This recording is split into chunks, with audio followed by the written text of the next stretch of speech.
ने कि अराई अरब नस्ल ने हज़रत हुसैन रजी अल्लाह तआला अन्हु दे साथी सन।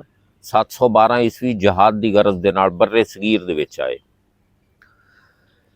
अराई बरादरी इज्जतदार लिखी पढ़ी इलम ते फहम दे विच मशहूर मेहनती खुददार नज़मो जबत वाली जिमीदारे दे विच मन्नी तन्नी कौम अदारियां विच आला ओहदियां दे उत्ते स्कूलों दे विच चंगे मास्टर कॉलेजां दे विच चंगे प्रोफैसर हस्पतालों दे विच चंगे डॉक्टर।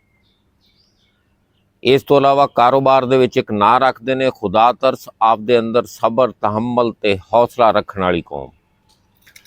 दिफा दे विच general Nisar Ahmad retired general Ziaul Haq. इस तो इलावा बहुत सारे जज जरनैल बिजनेस दे विच बहुत सारे ग्रुप मियाँ मनशा ग्रुप वाइटल ग्रुप इस तरह के होर बहुत ज़्यादा ग्रुप।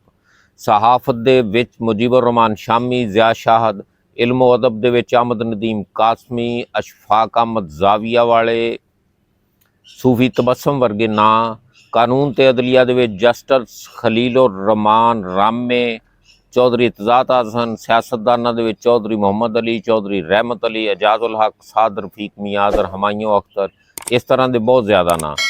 अराई एक ब्रांड का ना है। अराई एक अच्छी कौम है, सब्र तहम्मल वाली कौम है।